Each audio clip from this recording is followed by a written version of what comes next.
Subscribe करो सोनी संगीत channel के आ दबाओ बेल आइकन के ताकि हमार सबके वीडियो आप तक पहुंचे।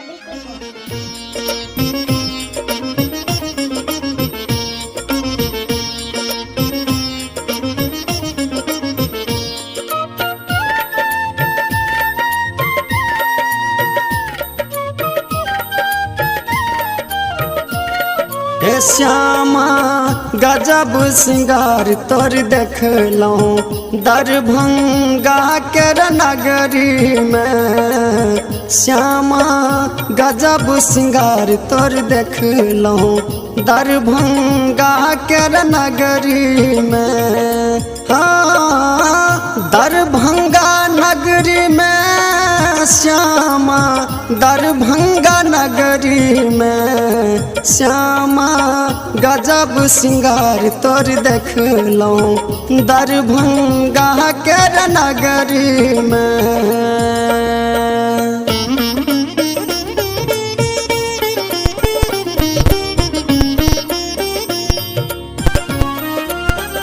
अभी आप सुन रहे हैं जय श्री कैसेट कंपनी की प्रस्तुति।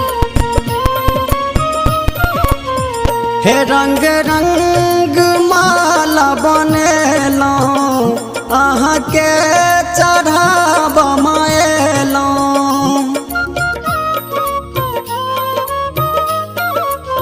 हे रंग रंग माला बनेलौं अहाँ के चढ़ाब माएलौं। सुनू हे मैया दुलरी है, सुनू हे मैया दुलरी है। हे श्यामा गजब सिंगार तोर देखलौं दरभंगा के नगरी में। श्यामा गजब सिंगार तोर देखलौं।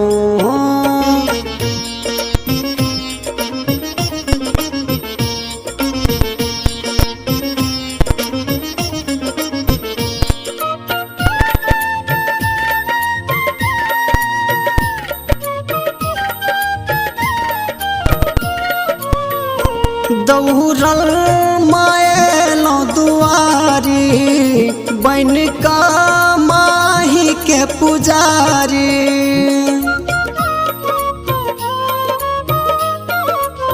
हे दौड़ल माएलौं दुआरी बन का माही के पुजारी।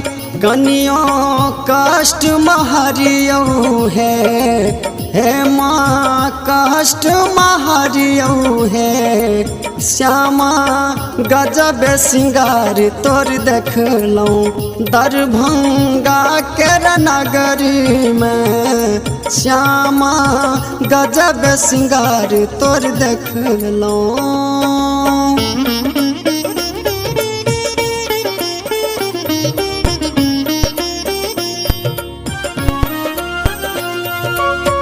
अभी आप सुन रहे हैं जय श्री कैसेट कंपनी की प्रस्तुति। कहैया लाल दुलरुआ पूजितो माही के चरनिया।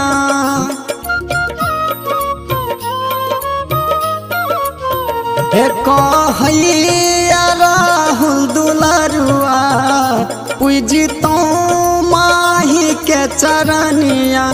कनियों तो नजर फेरियौ है, कनियों तो नजर फेरियौ है। श्यामा गजब सिंगार तोर देखलौं दरभंगा के नगरी में। श्यामा गजब सिंगार तोर देखलौं। श्यामा गजब सिंगार तोर देखलौं दरभंगा के नगरी में। श्यामा गजब सिंगार तोर देखलौं दरभंगा के नगरी में। श्यामा गजब सिंगार तोर देखलौं दरभंगा के नगरी में।